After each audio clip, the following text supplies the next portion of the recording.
काल रात्री मुख्यमंत्री आणि उपमुख्यमंत्री एकनाथ शिंदे यांची बैठक झाली आणि गेली काही दिवस हे महाराष्ट्रात सुरू आहे. रायगडचा पालकमंत्री कोण यावर निर्णय होऊच शकला नाही. झेंडा वंदनापुरतं मर्यादित राहिले का आता हे सगळं असा प्रश्न पडतो. हा झेंडावंदनाचा काल आदेश काढलेला आहे. पालकमंत्र्यांचं काल रात्री काय चर्चा झाली मला पण शिंदे साहेबांना विचारायला नाही मिळालं, कारण काल बसून मी इकडेच आहे. आता हा कार्यक्रम झाल्यानंतर आम्ही विचारणार आहोत नेमकी काय चर्चा झाली आणि कशामुळे थांबलंय.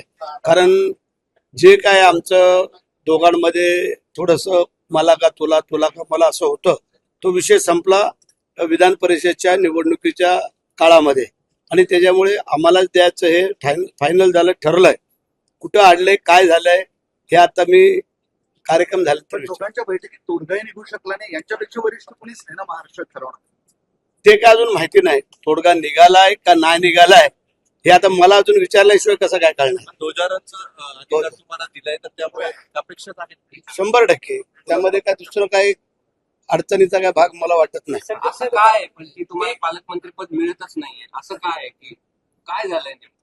ते आता तुम्हाला सांगितलं ना, आता मला कार्यक्रम झाल्यानंतर विचारतो नक्की काय अडथळा आहे, कुठं काय आहे, ते कुठल्या देवाची नड आहे काय ते जरा आम्हाला बघू द्या. काही नवं सगळं करावं लागणार ना? नाही. सकाळी व्हिडिओ टाकला. काय आवश्यक सकाळी सेल्फी व्हिडिओ टाकला सगळ्या बातमी काय आता काल उद्या ध्वजारोहण करता येणार आहे माझ्या हस्ते. हो आता ते काय म्हणजे संकेत आहे का? हा. हा अजून 2 दिवस बाकी आहेत, तर त्याच्यामध्ये मला वाटतं कदाचित निर्णय होऊ पण शकेल. आणि तुम्हाला पुन्हा एकदा सांगतो पण की जे ठरलेलं आहे ते आता ठरलेलं आहे. त्यामध्ये दुसरी काय अडचण मला तरी वाटत नाही. तरी पण शिंदे साहेबांना विचारून मी बाकीचं सांगतो. पालकमंत्री भरत शेठ. बरं ऐका ना, एक संजय राऊत होय. की तुम्ही गमजा कधी ते नाही गमजा नाही, हातरुंगाला आहे, फक्त जॅकेट घालायचं. बरं एक संजय राऊतांचा एक खळबळजनक दावा आहे.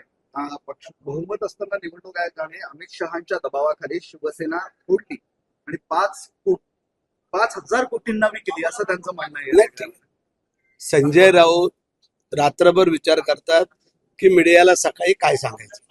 त्याच्यामुळे ते जे सांगतात ते नेमकं उलट सांगतात आणि आतापर्यंत जे बोलत आलेले ते नेमकं उलट घडत आलेलं आहे. हे आपण पाहिलंय. कारण त्यावेळेला आम्ही 2022 पासून जे काय त्याचं वक्तव्य आयुक्त आहे ते त्यांच्या सगळ्या विरोधातच चाललेलं आहे आणि आता पण जो काय निकाल आहे तो त्यांच्या विरोधातच जाणार. आज त्यांनी असंही सांगितलं की अमित शहांना उपपंतप्रधान व्हायचं आहे आणि त्यासाठी ते मोदीच्या मागे लागले आहेत. मात्र काही मोदी ऐकत नाहीये त्यांचं. ते एवढी मोठी बाब काय मला नाही सांगता येणार, ते संजय राऊतच सांगू शकतात. परंतु ठीक आहे.